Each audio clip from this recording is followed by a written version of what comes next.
Hello everyone, welcome to our series Chinese Arbitration Explained. In this first episode, we'll start right at the foundation of every arbitration, and that is arbitration agreement. What is an arbitration agreement under Chinese law? At its core, it is a contract. It is either as a standalone contract or embedded within a broader contract as an arbitration clause, where the parties agree to resolve their disputes in arbitration instead of litigation. And that is an arbitration agreement. But an arbitration agreement is not just any contract. Like a jurisdiction agreement or choice of court agreement, an arbitration agreement is a special contract because the primary purpose of an arbitration agreement is to exclude the court's jurisdiction. So it is a special contract, and it should be governed not only by the general principles of contract law, but also special requirements set forth in arbitration law. So today, I want to introduce those special requirements under Chinese arbitration law.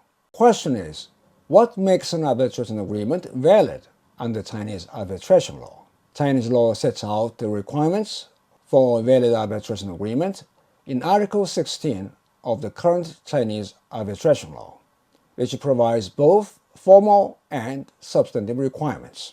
For formal requirement, it must be in writing. As we have mentioned that the purpose of an arbitration agreement is to exclude the jurisdiction of the national courts. Therefore, an arbitration agreement must be in writing. So what does in writing mean under Chinese law? It is interpreted broadly and can include, first, an arbitration clause in a signed written contract. Second, a separate arbitration agreement. Third, written correspondence that shows the parties have reached consensus, such as letters, faxes, emails, messages sent via other traceable and verifiable electronic means. Electronic contracts, so long as the parties can be identified and the content is accessible.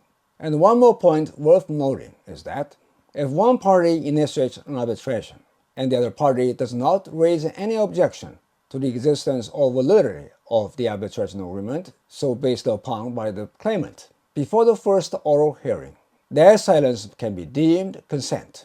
And under Chinese law, it may be treated as if the arbitration agreement were in writing. So we've just discussed the formal requirement of a valid arbitration agreement under Chinese law. So now move to the substantive requirements include, first, there should be a clear intention to arbitrate. And the second, there should be defined scope of arbitration. Third, designation of an arbitration institution. So, what is intention? The parties must have a clear and exclusive intention to resolve dispute through arbitration. If the clause says dispute may be resolved by arbitration or litigation, courts may find the intention ambiguous and invalidate the clause. In China, courts want certainty. An intention to arbitrate must be exclusive. And second, scope. The arbitration agreement must define the scope of what kind of disputes are covered by the agreement, or what kind of disputes fall within the scope of the arbitration agreement. There is an international trend toward treating the scope of arbitration as a matter of admissibility, not jurisdictional, which means that it's for the tribunal, not the court, to decide if a dispute falls within the scope of the arbitration agreement. But in China, courts still tend to treat scope as a jurisdictional issue. If the dispute arguably falls outside the scope of the arbitration agreement, a court may refuse to uphold the arbitration agreement altogether. So what is the safest move? Use broad and inclusive language like this.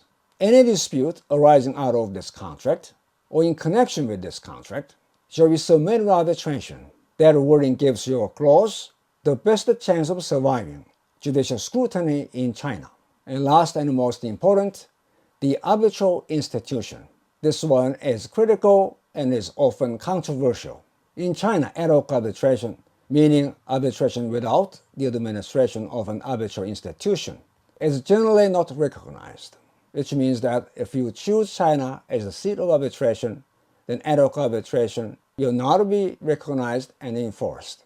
Although there has been some flexibility in pilot zones like Shanghai Free Trade Zone, But overall, China follows a strictly institutional arbitration model.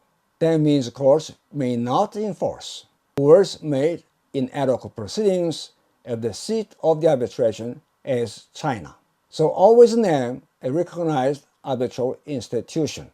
For example, like a CTEC, like a BAC, like SCIA. And naming a valid arbitral institution is not just best practice. It is essential.